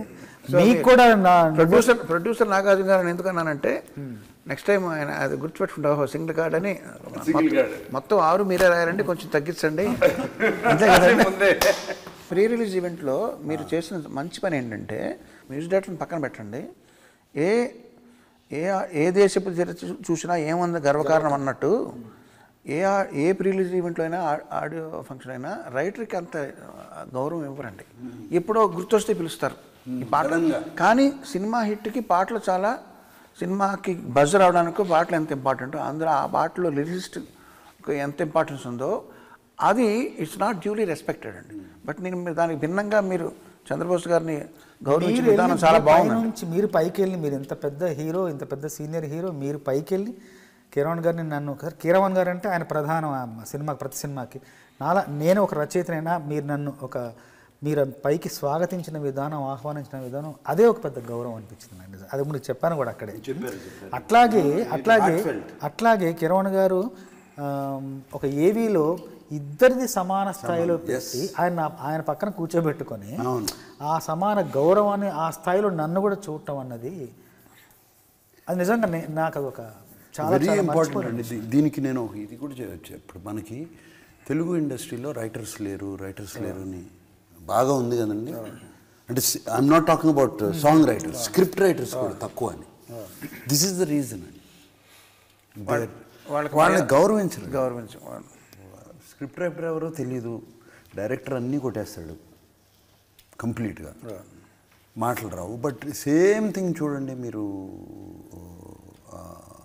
హిందీలో కానీ, హాలీవుడ్ ఫిల్మ్స్లో కానీ, హాలీవుడ్ వెబ్ సిరీస్లో కానీ, స్క్రిప్ట్ రైటర్కి ఎంత స్క్రిప్ట్ డన్ బై దెన్ డైరెక్టర్కి ఇస్తారండి. ఇప్పుడు వెరీ ఇంపార్టెంట్ అండి స్క్రిప్ట్ అనేది.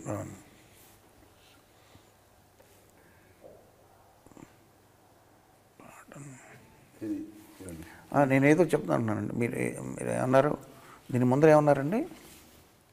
దీని ముందు అదే ఇద్దరు కలిపి వీడియో కాదండి, రైటర్స్ గురించి వీడియో కానీ మేము ఇన్వైట్ చేసిన విధానం కానీ అది బాగుంది, మంచి. నాగార్జున గారు ఎటికెట్ అనే దానికి తెలుగు ఏంటండి? ఎటికెట్ సంస్కారమేనండి. అంతే. ఇప్పుడు ఒక సినిమాకి నేను మెడ్రాస్లో ఉన్న రోజుల్లో నాగార్జున గారు ప్రొడ్యూసర్గా అన్నపూర్ణ స్టూడియోస్ బ్యానర్ మీద ఒక సినిమా చేయాలని ఎవరో నాకు ఫోన్ చేశారండి. నేను అంతా అయిపోయింది, మాట అయిపోయి సరేనండి నేను డేట్లు కూడా ఇచ్చానండి. తర్వాత మీరు నాకు ఫోన్ చేశారు, నేను రికార్డింగ్లో ఉన్నానండి. నేను ఫోన్ చేసి, నేను నాగార్జున గారు మాట్లాడుతున్నానండి, నేను సో అండ్ సో మూవీకి మీరు నాకు మ్యూజిక్ చేయాలి అంటే, నేను ఆల్రెడీ చెప్పానండి, ఓకేనా వచ్చాను. లేదు, నేను యాజ్ ప్రొడ్యూసర్గా నేను అడగాలి కాబట్టి నేను చేస్తున్నాను యాజ్ అ ఫార్మాలిటీ అని నేను ఆశ్చర్యపోయానండి అప్పుడు, ఇలా కూడా చేస్తారని చెప్పి. సో ఫార్మాలిటీ అనేది చాలా అవసరం అండి. ఇన్ఫార్మల్గా ఎప్పుడు ఉండాలి, ఫార్మల్గా ఎప్పుడు ఉండాలని మన పెద్దలు చెప్తారు ఇంట్లో. సో ఈ ఫార్మాలిటీని పాటించడం అనేది ప్రతి వాళ్ళు చేస్తే కనుక ఈ ఒక శాఖని తక్కువ గౌరవించడం, ఒక శాఖని అన్యూగా ఎక్కించడం అనేది జరగవండి. అది ఇంపార్టెంట్. ఎటికెట్ నేర్చుకోవాల్సిన అవసరం ఉంది. Etiquette culture basic. మీకు ఒకటి చెప్తానేనండి, నేను పేర్లు చెప్పను. నాకన్నా మా అబ్బాయికి మంచి ఎటికెట్ అలవాటైంది నా భార్య పెంపకం వల్ల అని నేను చాలా గర్వపడుతున్నానండి. టాపిక్ వచ్చింది వాటి భైరవ్కి ఒక ప్రొడ్యూసరు ఏదో సినిమా చేయమని అడిగి, వాడు అలా చేశాడు, వాడు లాస్ట్ సినిమాకి వాడు అలా చేశాడు, వీడు ఎలా చేశాడు అని వేరే మ్యూజిక్ డైరెక్టర్ని వీడు అంటూ మాట్లాడడం మొదలెట్టాడండి. భైరవ్ కథ విని ఇంటికి వచ్చి, నేను ఆ సినిమా చేయట్లేదని, సారీ అండి, మీ సినిమా నేను చేయను. ఆడికి ఇంకా ఏమీ పేరు రాలేదు, ఆడికి ఏం పెద్ద సరిగ్గా సక్సెస్ పెద్ద ఏం లేదు. ఇప్పుడే పైకి వస్తున్న మనిషి, పెద్ద మెగా హిట్లు ఏం లేవు. ఆ తరుణంలో కూడా అంత బోల్డ్గా డబ్బులు తక్కువ ఇస్తున్నారనో లేకపోతే ఇంకోళ్ళు వేస్తున్నారో తనని అగౌరవపరిచాను కాకుండా వేరే మ్యూజిక్ డైరెక్టర్ని, సేమ్ డైరెక్టర్ వాళ్ళని వీడని మాట్లాడినందుకు వాడు కోపం వచ్చి ఆ సినిమా చేయట్లేదని చెప్పాడు నాతో. సేమ్ నాది పెద్ద షాక్ అండి నాకు. ఇంతటి స్థితప్రజ్ఞత, ఇంతటి నిబద్ధత మాకు కూడా లేదు, మా జనరేషన్ ఎవరికి లేదు. మేమంతా ఏదో స్ట్రీట్ స్మార్ట్గా ఏదో అవకాశాలు లోక జ్ఞానంతో పెరిగిన వాళ్ళం. వీడేంటి ఇంత అగ్రెసివ్గా ఉన్నాడు అని నేను ఆశ్చర్యం, భయం, ఆనందం, గర్వం ఇవన్నీ వచ్చినాయి నాకు. ఒక చిన్న భయం ఏమైపోతాడు. ఆ ప్రొడ్యూసర్ పేరు నేను ఇక్కడ ప్రస్తావించడం అనవసరం. వదిలేండి. ఏమిటి దుమ్ము దుకాణం ట్యూనింగ్ ఎలా వచ్చింది, ఆ కాయినింగ్ ఎలా వచ్చింది? కాయినింగ్ దుమ్ము దుకాణం నేను ముందు అనుకున్నాను. దుమ్ము దుకాణం అప్పుడు తొక్కిడి తోటలో నాకు చాలా కన్ఫ్యూజన్. అప్పుడు కాయినింగ్ దుకాణం ఏం చెయ్యాలి చెప్పు, సీసా మూత ఇప్పు, రెండు కూడా ముందు అనుకొని విజయ్ గారికి చెప్పాను. మన షూటింగ్ మామిడి తోపులో షూటింగ్ అవుతుంది, ఫైట్ షూటింగ్ అవుతున్నప్పుడు వచ్చి చెప్పాను, బాగుందని చెప్పారు, ఇట్లా వెళ్ళిపోదామని చెప్పారు. అనగానే ఇంకా మైసూర్కి వెళ్ళబోయే టైంలో కీరవాణి గారు పిలిచారు. 2 పాటలు అనుకుంటున్నాం కదా, ఒక పాట ఏదన్నా మీ మైండ్లో ఏముందో చెప్పండి అంటే, ఎందుకంటే అక్కడికి వెళ్ళి మళ్ళీ బ్లాంక్గా ఉండకుండా ఇప్పుడు ఏమనుకున్నారంటే దుమ్ము దుకాణం అండి, ఇట్లా ఆ కుర్చీలో అమ్మాయి ఇట్లా వీళ్ళందరికీ కలిస్తే ఈ సందడి పేరు దుమ్ము దుకాణం అంటే బాగుంది ప్రొసీడ్ అవ్వండి. ఆయన వెళ్తున్న మైసూర్కి వెళ్ళాక మళ్ళీ అక్కడ ఏం చేస్తామో ఒక చిన్న దాంతో అయితే ముందు ప్రొసీడ్ అయిపోండి, మిగతా సాంగ్ అక్కడ రాసుకుందాం అని చెప్పారు.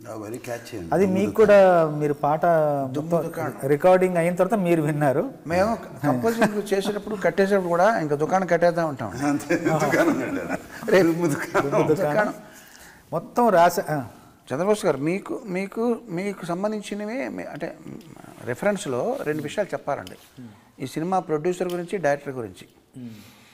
ఒకటి, మీరు నన్ను ఒకసారి ఎప్పుడో మెచ్చుకున్నారు, ప్రశంసించారు. ఏంటంటే కీరవాణి గారు ఎంత చిన్న వయసులో వాళ్ళనైనా సరే గారు అనే అంటారు, బహువచనం సంబోధిస్తారని మీరు నన్ను ఒక కాంప్లిమెంట్ ఇచ్చారు మీరు నాకు. ఇప్పుడు నేను ఆ పని చేయట్లేదండి, ఎందుకంటే నాకు 62 ఏళ్ళు వచ్చినాయి. ఇప్పుడు నేను ఏంటంటే మరీ ఆర్టిఫిషియల్గా ఉంటుంది, నాకన్నా మరీ చిన్న వాళ్ళు అలాంటి డిస్టెన్స్ ఫీల్ అవుతున్నాను. సో ఈ డైరెక్టర్ పరిచయం అవడంతోనే కొత్త వ్యక్తి, మామూలు బయట వేరే ఎక్కడో టికెట్ కౌంటర్లో మనకన్నా చిన్న కుర్రాడు ఉన్నాడు అనుకోండి, బస్ కండక్టర్గా, ఏమండి వరంగల్కి ఒక టికెట్ ఇవ్వండి అంటాం, అక్కడ తప్పదు. ఇక్కడ ఏంటంటే డైరెక్టర్ పరిచయం వెంటనే విజయ్ వెళ్ళరా అని డైరెక్ట్గా చనువు తీసేసుకుపోతాడు. తీసుకోవడం వల్ల ఎంత అడ్వాంటేజ్ అయిందంటే తను కూడా బాగా ఆ డిస్టెన్స్ ఫీల్ అవ్వకుండా తనకి ఏం కావాలో తను ఫ్రీగా ఎక్స్ప్రెస్ చేయగలిగాడు, విచ్ ఈస్ హెల్దీ. మనకన్నా బాగా చిన్నవాళ్ళని కూడా నేను అలా సంబంధం మొదలుపెట్టానండి ఈ మధ్యన. విజయ్తో అంటే విజయ్ కాదు, కొంచెం ముందరే విజయ్, తర్వాత మన వశిష్ఠ, ఇట్లాంటి వాళ్ళు. ఇది ఈ మధ్య జరిగిన మార్పు. ప్రొడ్యూసర్ల గురించి ఏంటంటే మీరు అన్నారు చూడండి, నేను రెమ్యునరేషన్ మీకు ఎక్కువ ఇచ్చానని చెప్పి, అది నా ఒక్కడి వల్ల అది అడిగే కాదండి. నా పైన నాకు ఎవరైతే రెమ్యునరేషన్ ఇస్తున్నారో వాళ్ళలో కూడా వితరణ ఉంటేనే అది వీలవుతుందండి. ఫర్ ఎగ్జాంపుల్ ఈ సినిమాకి జనవరిలో నేను అడ్వాన్స్ తీసుకున్నానండి నాసామిరంగా. షూటింగ్ స్టార్ట్ అయింది మనం డైరెక్ట్ జనవరి 23 డైరెక్టర్ ఫిక్స్ అవ్వలేదు, డైరెక్టర్ ఫిక్స్ అయింది సెప్టెంబర్. సో కానీ వాళ్ళు అప్పుడు అడ్వాన్స్ ఇచ్చేసారు. నేను మధ్యలో జూలైలోనే ఎప్పుడు ఫోన్ చేశానండి మన శ్రీనివాస్ గారికి, మీ డబ్బులు నా దగ్గర ఉండిపోయినండి, మీ దగ్గర ఉంటే వడ్డీ అయినా వస్తుంది మీకు, ఏంటంటే భలేవాడు బాస్ అని అందరిని బాస్ అంటారు. భలేవాడు బాస్ మీ దగ్గర ఉంటే ఏం మా దగ్గర ఉన్నట్టు కాదా అని. సో అట్లాంటి ప్రొడ్యూసర్లు ఉన్నప్పుడు అండి కంఫర్ట్ లెవెల్ బాగా ఉంటుంది. ఆన్ దిస్ నోట్ నేను బాగా మిస్ అవుతున్నానండి ఇద్దరిని, దొరస్వామిరాజు గారు అండ్ శివప్రసాద్ ఇద్దరు. ఎందుకంటే వాళ్ళతో పనిచేస్తే మీకు మీ ఇంట్లో మీరు కూర్చొని వర్క్ ఫ్రమ్ హోమ్ ఫీలింగ్ ఉంటుందండి. తర్వాత మీరు మళ్ళీ ఇంకోటి గుర్తు వచ్చింది ఏంటంటే నా ఆటోగ్రాఫ్ స్వీట్ మెమరీస్ ఉంది కదండి సినిమా, రవితేజ గారు. దాంట్లో అప్పుడు కూడా కిరణ్ గారికి మంచి రెమ్యునరేషన్ ఇచ్చారు వాళ్ళు ప్రొడ్యూసర్స్ ఇవ్వడం. నా ఆటోగ్రాఫ్ స్వీట్ మెమరీస్ అప్పుడు కిరణ్ గారు ఏమన్నారంటే అందరిని పిలిచి నాకు మంచి రెమ్యునరేషన్ వచ్చింది, అందరం సరదా పంచుకుందాం అనేసి అప్పుడు నాకు ఫస్ట్ టైం నా లైఫ్లో 1 lakh రెమ్యునరేషన్ తీసుకోవడం. అప్పుడు దాదాపు 15 ఏళ్ల క్రితం అప్పుడు 1 lakh నాకు ఇచ్చారు. అప్పటి వరకు 60, 50, 70 అలా ఉన్నది. 1 lakh ఫస్ట్ చేసిన కిరణ్ గారు. నాకు ఒక్కరికే కాదు, కీబోర్డ్ రాజు గారికి కూడా, అప్పుడు తను కూడా 1 lakh ఇచ్చారు. మీరు అందరికి సరదా పంచుతున్నాను, నాకు మంచి అమౌంట్ వచ్చింది, అందరు హాయిగా తీసుకొని హ్యాపీగా వర్క్ చేయండి. కన్నడలో ఒక సామెత ఉందండి, ఒక వచనం ఉంది, కొట్టద్దు తనగే బచ్చిట్టద్దు పరరింగే. అంటే నువ్వు ఇంకోళ్ళకి ఇచ్చింది అది నీ దగ్గర ఉన్నట్టు, ఇట్ బికమ్స్ యువర్ అసెట్. బచ్చిట్టద్దు, నీ దగ్గర దాచుకున్నది ఇట్ బికమ్స్ ఎ లయబిలిటీ. నీ దగ్గర ఉంటే మీది కాదండి, అది బరువు. అది మీరు ఇంకొకరికి ఇచ్చింది అది మీ సొంతం అవుద్ది.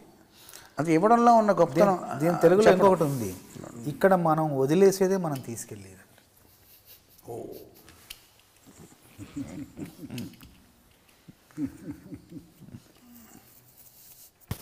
అలాగా కొన్ని ఆ విషయాలన్నీ గుర్తొస్తున్నాయి అప్పటివి ఇప్పుడు అన్నీ కూడా. అంటే మనం చివరికి అంటే అన్ని రకరకాల సంతోషాలు ఇదొక సంతోషం. పనిచేసినప్పుడు వచ్చే తృప్తి, అది ఆదరణ పొందిన తర్వాత వచ్చే తృప్తి, అది విజయం వచ్చిన తర్వాత తృప్తి. దాంతోపాటు పనిచేసిన అందుకు మామూలుగా అంటారు రచయితకు 3 రకాల ఉంటుందన్నమాట. ఏంటంటే అచ్చుకుతి, అంటే రాసింది అచ్చులో రావాలి, అక్షర రూపంలో రావాలి. మెప్పు కుతి, మెచ్చుకోవాలి. 3వది పారితోషక ఫలశ్రుతి. ఫలశ్రుతి అంటే గుర్తొచ్చిందండి, నాసామిరంగా అనేది మనకి మంచి అందరూ మాట్లాడుకుంటున్నారు. దాంతోపాటు కొంతమంది ఈ మధ్యన అడిగారండి నన్ను, ఇది రీమేక్ కదా అని చెప్పి, అంటే కొంచెం తక్కువ చేసి మీరు పీకింది ఏముంది అన్నట్టు. అంతే కదండి రీమేక్. నేను వాళ్ళతో ఒకటి అన్నానండి, నేను ఇప్పుడు ఒక కదలిక తయారు చేస్తాను అంటే మీకు ఏం అర్థమవుతుంది అన్నానండి. ఏంటంటే నేను ఇప్పుడు ఒక కదలిక తయారు చేస్తాను అన్నానండి. అంటే వాళ్ళకి ఏం అర్థం అవ్వలేదండి, అడిగిన వాళ్ళకి. I will make a move అన్నాను. అంటే నేను బయలుదేరుతాను కదా. అంటే I will make a move అన్నది ఒరిజినల్ సినిమా అండి, ఇంగ్లీష్ సినిమా. దానికి రీమేక్ చేయాలని కూర్చుంటే నేను నేను తయారు చేస్తాను ఒక కదలిక అంటే ఏమవుతుందండి, ఏమర్థం కాదు. సో రీమేక్ చేసేవాళ్ళు కూడా తెలివితేటలు ఉండాలి. అయ్యా సెలవు ఇప్పిస్తాను, నేను బయలుదేరుతాను అంటే దానికి ట్రాన్స్లేట్ చేసినట్టు. సో ట్రాన్స్లేషన్ కానీ రీమేక్ కానీ దానికి కూడా బుర్ర కావాలండి. మీకు ఎందుకు, మీకు పెళ్లి సందర్భం మనది ఉంది, మన సినిమా, మన ఫస్ట్ మూవీ తెలుగులో మెగా హిట్ అండి, తమిళ్లో తీశారు ఫ్లాప్ అండి. ఎందుకు అనుకుంటున్నారు? తమిళ్లో మక్కి మన సాంప్రదాయం ప్రకారం కాఫీలు తాగారా, టిఫిన్లు చేశారా అంటాం మనం అలా పలకరిస్తాం. తమిళ్లో ట్రూగా ట్రాన్స్లేట్ చేశారు, కాఫీ సాపిటింగ్లా టిఫిన్ సాపిటింగ్లా అని పెట్టారండి. ఎలా కుదురుతుంది? వాళ్ళకి ఏం కావాలో అలా చేయాలి. సో అక్కడ అతను ఫెయిల్ అయినట్టు. సో రీమేక్ అన్నది అది తమాషా కాదండి. మీరు 2 చూశారు కదా? నేను 2 చూసాను. నిన్న మనం 25th కదండి విజయ్ది, అంటే మీరు పరిచయం చేసిన 25th తొలి దర్శకుల్లో విజయ్. నాకు నిన్నే తెలిసిందండి 25 నెంబర్. మీకు విజయ్ మీద అంటే ఫస్ట్ ఇంప్రెషన్ ఏంటంటే, అంటే ఒక అభిప్రాయం ఎలా ఏర్పడిందండి? ఇంత ఒక పెద్ద సినిమా అని ఇలాంటి కిరణ్ గారికి తెలుసు, రకరకాల డైరెక్టర్స్ సర్చింగ్ ఈ సినిమా కథ రెడీ అయిపోయి ఉంది మా దగ్గర, విత్ స్క్రిప్ట్ విత్ మాటలు అన్నీ రెడీ అయిపోయి ఉన్నాయండి ఆల్మోస్ట్. విజయ్ని తనది నా దగ్గరికి ఎవరో పంపించారండి, అతనికి ఏదో డైరెక్ట్ చేయాలని. నేనేం చేశాను, విజయ్ నువ్వేమేం చేసావు పాటలో, not dance, not choreography, songs, send me songs where it is a story, ఒక షార్ట్ స్టోరీ లాగా. ఐ వాంట్ టు సీ ఒక 3 నిమిషాల్లో ఒక కథ ఎలా చెప్పగలుగుతావు. నా 2-3 పాటలు పంపించాడండి. ఒకటి ధనుష్తో చేసింది, మాస్టర్ సార్ ఉండండి దాని పేరు సార్, అదొక పాట. ఇంకోటి వేరే సినిమాలో 2 పాటలు చూసాండి, వెరీ నైస్. అంటే ఒక 3 minutesలో 1 సాంగ్. ఇప్పుడు how to compare I can say, ఇప్పుడు నాటు పాటలో దెర్ ఇస్ సెపరేట్ స్టోరీ, సినిమాలో ఒక చిన్న మినీ స్టోరీ అండి అది. నాటు పాట, ఒక కలుస్తాము, 2 ఫ్రెండ్స్, ఒక అమ్మాయి కోసం వీడి సాక్రిఫైస్ చేయటం, డాన్స్ చేయటం, అండ్ అగైన్ నేషనల్ ఇది అన్నీ ఉందండి సాంగ్. పక్కన డాన్స్ పక్కన పెట్టండి దాంట్లో. I'm talking about story. ఇది నాకు బాగా నచ్చి ఆ స్క్రిప్ట్ బుక్ అతనికి ఇచ్చి, ఇదిగో డైలాగ్స్, నువ్వు నీ ఊహలో ఎలా ఉంటుంది మా సినిమా అని చెప్పు అంటే, ఈ came back after a week, scenes కొన్ని మార్చుకుని అవి చేసుకుని, అది నచ్చిందండి. I like the way. తను పనిచేసినప్పుడు కూడా ట్రాన్స్పరెంట్గా అర్థమైపోద్దండి. ఇప్పుడు మన ఇంట్లో కుర్రాడికి, చిన్నపిల్లాడికి అతనికి ఇడ్లీ తినాలనుకోండి, ఈరోజు పెసరట్టు అని చెప్పి అనుకోండి, ఇలా పెడతాడు ముఖం. అలాగా తనకి నచ్చంది ఉంటే ఇలా బిక్కముఖం వేసి చూస్తుంటాడు, వెంటనే తెలిసిపోద్దండి. కొంతమంది అలా కాదండి, తల ఊపి మర్నాడు వచ్చి దానికి ఏదో వంక పెట్టి కాంప్లికేట్ చేస్తాను. ఇది అలాగా చిన్నపిల్లలాగా వెంటనే ఇలా ముఖం పెడతాడండి. ఏం బాగోలేదా అంటే అదండి ఇదండి అంటాడు, వెంటనే సాల్వ్ అయిపోద్ది. ఈ 3 నెలల్లో తీయడం అంటే సినిమాని, దానికి డెసిషన్ మేకింగ్ ఇంపార్టెంట్ అండి. వెరీ వెరీ డిసైసివ్, స్పష్టమైన ఒక ఆలోచన విధానం. అండ్ ఆల్సో ఏమండి, మాకు 2 hours 25 minutes, 2 hours 23 minutes వచ్చిందండి. First cut was 2 hours 40 minutes. అంతే, తీసింది 2 hours 40 minutesకి వచ్చిందండి. ఒక పావుగంట అంతే. మేము 1/2 గంట దాన్ని స్కిప్ చేసాం. అసలు కీరవాణి గారు అది కూడా తీయొద్దన్నారు, అవసరం లేదన్నారు కదా, బాగుంది సినిమా తీయొద్దన్నారు. లేదు సార్ తీద్దాం, కొంచెం స్పీడప్ చేద్దామని.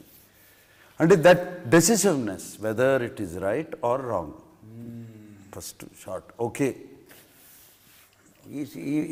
ఈ సినిమాలో నా వల్ల మీకు ఏమైనా ఇబ్బంది వచ్చి ఉంటే అది 3 గంటల ఫోన్ మెసేజ్ అయి ఉంటుందండి. మొన్న మార్నింగ్ అండి ఆయన ఒక థ్యాంక్స్ చెప్తూ, ఆల్ సంక్రాంతి పండగకి రిలీజ్ అయ్యి 3 సినిమాలకి బెస్ట్ ఆఫ్ లక్ చెప్పారు కదా, మీరు పాట విన్నారు నిన్న. 3ంటికి మెసేజ్ పెట్టారు. నేను అసలు పడుకునేటప్పుడు ఫోన్ స్విచ్ ఆఫ్ ఉండదండి, పొద్దున్నే చూసుకుంటా. 6:30కి నేను ఫోన్ స్విచ్ ఆఫ్ చేసి చూస్తే ఈయన మెసేజ్లు ఉన్నాయి, please call, can I call. ఇది అమ్మా ఏమైపోయింది, ఇప్పుడు సినిమా ప్రింట్లు వెళ్ళిపోతున్నాయి. అంటే బిన్నీకి అలవాటు అండి, విజయ్కి. మీకు అలవాట్లే కదండి. 3 అలవాట్లేదు. 3 గంటలు వేస్తారండి. 3:15 3:15 తీరానికి 9 గంటలకే పడుకుంటారు. అయితే 3:50 మెసేజ్ నాకే కాదండి సార్, నేను ఫోన్ ఎత్తట్లేదని అఖిల్కి ఒక మెసేజ్. వాడు పొద్దున్నే నాన్న ఏమైంది అని పొద్దున్నే వచ్చాడు. వాడు ఏం లేదు లేరా, అమలకు పెట్టారు ఒక మెసేజ్. నేను చాలా అసలు ఏదో ఒక ప్రింట్, ఒక రీల్లో ఏమన్నా సౌండ్ లేచిపోయిందా, టోటల్గా అది డిలీట్ అయిపోయిందా, చాలా కంగారు పడిపోయారండి ఆ పాట కోసం అండి. ఆ పాట కోసం ఇలా చేద్దాం. But what a beautiful thought, very very Nobel thought అండి. అండ్ ఈ మధ్యన ఐ బిన్ వాచింగ్ కొంచెం న్యూస్లో వాటిలో వే పీపుల్ ఆర్ టాకింగ్ కరెక్ట్గా లేదండి. అంటే మన సోషల్ మీడియాలోనండి, సోషల్ మీడియా ఏదో మనం చాలా బ్యాడ్ పీపుల్, వీళ్ళకి స్వార్థపరులు కంప్లీట్గా, ఇది తప్పితే ఇది లేదు, they have no sentiments, no emotion అని ఎవరండి. ఆ సోషల్ మీడియాలో ఆటల్లో ఒకళ్ళని అంటాం అండ్ దాన్ని ప్రమోట్ చేయటం, దాన్ని సెన్సేషనలైజ్ చేయటం. This is very good, we're all together. Yes, competition good, competition ఎప్పుడు హెల్తీయే కదండి. కాంపిటీషన్ లేకపోతే మనం ఇట్లా డౌన్ అయిపోతామండి. మనకి నైస్. అంటే ఇంకేమైనా పాటల గురించి ఇంకొక 1-2 సాంగ్స్ గురించి మాట్లాడేస్తే పాటలు వాళ్ళు వేసుకోవటానికి ఉంటుంది. దాన్ని వీ కెన్ క్లోజ్ ఇట్. అన్ని పాటలు కవర్ చేస్తాను, అన్ని చేసాము. ఇంకా చేసాము. దుమ్ము దుకాణం, మందు పాట, ఎత్తుకెళ్ళి, నా సామిరంగా చేశాను కదండి. నా మందు ఎక్స్పీరియన్స్ మీరు అడగలేదండి. మీరు మిమ్మల్ని అడగాలి, అదే నేను మర్చిపోయాను, ఆయన్ని అడుగుదాం అనుకున్నాను. మీ మంది ఎక్స్పీరియన్స్ ఇప్పుడు ఆయన రాశారు, దానికి తగ్గట్టు మీరు ట్యూన్ కట్టారు. It is becoming one of the biggest rage of the thing. రాబోతుంది. నాకు లేదని నిన్న నైట్ ఫోన్ చేసి ఫోన్లు ఆ సాంగ్ ఇప్పటివరకు ఎందుకు చేయలేదు అని. మేము న్యూ ఇయర్స్ పార్టీ చేసుకునే వాళ్ళం కదా. కొంచెం దుమ్ము దుకాణం ఇది కూడా తొందరగా వస్తే బాగుంటుంది. ఇవాళ వచ్చేస్తుంది. ఏది మందుపాటు రావాలి సార్. మందుపాటు వచ్చేస్తుంది. నేను సార్ మీ మందు మీకేమైనా ఉందండి? మందు ఎక్స్పీరియన్స్ ఇంట్రెస్టింగ్ స్టోరీ అండి. నేను చక్రవర్తి గారి దగ్గర జాయిన్ అయినప్పుడు నాకన్నా సీనియర్లు అండి. మనో అప్పటికే ప్రసన్న కుమార్ వీళ్ళందరూ సీనియర్లు అండి. సో నన్ను ర్యాగింగ్ చేయడం మొదలెట్టారండి. నువ్వు వచ్చావు కాబట్టి నువ్వు మాకు పార్టీ ఇవ్వాలన్నారు. జూనియర్ నేను అసలు మందు తాగలేదండి. మందు పార్టీ కావాలంటే సరే నేను నా పేమెంట్లో వాళ్ళకి మందు పార్టీ ఎక్కడంటే కార్ పార్కింగ్ షెడ్లో పార్కింగ్ లాట్లో అక్కడ చీకట్లో కూర్చుని నేను తెప్పించి మనకు ఆ కుర్రోళ్ళతో చెప్పించి మందు తెప్పించి బ్రాందీ అనుకుంటానండి. వాళ్ళందరూ మొదలెట్టి నేను కూర్చున్నాను హాయిగా. వాళ్ళు ఇదేంటి నువ్వు కూడా తాగాలి అప్పుడే కదా పార్టీ అన్నారు. నాకు అర్థం లేదా, నేను స్పాన్సర్ చేస్తున్నాను కదా, నేను కుదరదు అని బెదిరించారండి. అప్పుడు నేను ఫస్ట్ స్టిప్ టేస్ట్ ఏం చెప్పమంటారా? ఒక ఎలకను చంపి ఒక ఎలక చచ్చిపోయిన ఎలకని ఒక గ్లాసులో నీళ్ళలో వేసి ఒక రోజంతా నానబెడితే ఎలా ఉంటుంది అది బ్రాందీ స్మెల్ అండి. దీనికన్నా ఎందుకు తాగుతున్నారు, ఇది టేస్ట్ బాగోలేదంటే నేను అక్కడ పెట్టారండి కార్పూస. నేనేంటంటే మందు తాగేవాళ్ళు ఒక 2 సిప్పులకి ఇలా వేసుకుంటారండి. నేను ఒక్క సిప్పు తాగి ఒక గుప్పుడు తినేను, మొత్తం ప్లేట్ అంతా ఖాళీ. మందు తాగింది ఏం లేదు కానీ మొత్తం ఇది ఖాళీ అయిపోయింది. ఆ తర్వాత వేటూరు గారు బూందీ పార్టీ మీది. వేటూరు గారు నేను జగదీష్ ప్రసాద్ అని ఇక్కడ రామానాయుడు స్టూడియో దగ్గర బాంబ్ బ్లాస్ట్ అయింది కదండి, ఆయన పోయారు. ఆయన నేను వేటూరు గారు మేము ఒక బ్యాచ్ అండి, మేము ముగ్గురం. వేటూరు గారు ఆయన కూడా తిరిగే రోజుల్లో తర్వాత వేటూరు గారు కూడా మానేశారండి వాళ్ళ అమ్మగారు పోయిన తర్వాత. అప్పుడు నేను ఎక్కువ రమ్ము అలవాటైందండి. ఒక 10 సార్లు 15 సార్లు తాగానండి రమ్మే నేను తాగింది ఎక్కువగా రమ్మండి. తర్వాత ఒక గుడికి వెళ్ళి మూకాంబిక టెంపుల్ ఎందుకో నాకు మానేయాలనిపించిందండి. నేను మానేసిన నెక్స్ట్ డే నాకు ఫస్ట్ మ్యూజిక్ డైరెక్షన్ బ్రేక్ వచ్చిందండి. సో అదొక బ్లెస్సింగ్ లాగా నేను ఫీల్ అయ్యి ఆ తర్వాత నాకు ఒక 1 year తర్వాత నాకు పెళ్ళి అయిందండి. ఆ స్టోరీ ఏంటంటే నా వైఫ్కి నాకు పెళ్ళి అవ్వకముందర తనకి మందు తాగేవాళ్ళు అంటే ఎలర్జీ అండి, అసలు ఇష్టం. సో నేను ఆల్రెడీ నేను మందు మానేసి ఉన్నానండి. సో ఆ రకంగా అది కలిసిందండి, ఆటోమేటిక్ సరిపోయింది అది ఈక్వేషన్. సో అప్పటి నుంచి ఇప్పటివరకు లేదండి. సో నేను మానేసి నేను లాస్ట్ మందు తీసుకున్నది మా ఫ్రెండ్ సురేష్ కుమార్ బలరాం వాళ్ళ పెళ్ళి తీర్థహಳ್ಳಿలో జరిగితే అక్కడ నేను తీసుకున్నానండి. దాని తర్వాత ఈ టెంపుల్కి వెళ్ళి మానేస్తానండి. That was 1990. అంటే ఎంత 34 years నుంచి నేను మందు మానేసాను. ఈయనకి మందు అలవాట్లేదు, సిగరెట్ అలవాట్లేదు. ఈ 2 నా సినిమాల్లో పెట్టారు. సిగరెట్ సాంగ్ ఒకటి సిగరెట్ నాతో పాడిచ్చారు కూడా. మీరు వల్లి పాడారండి. అదే అండి, అంటే తన అందులో డైలాగ్ ఉంది కదండి, అవును. ఆ డైలాగ్ అన్న పాపానికి తను ప్లేబ్యాక్ ఆర్టిస్ట్ చేస్తామండి. సంగమైన నాగార్జున అండ్ శ్రీవల్లి అదేమిందండి వినుడు 2 వయసెస్ లేవు ఆయనకి. ఫుడ్ మీద మాత్రం ఏం చేయట్లేదు సాంగ్.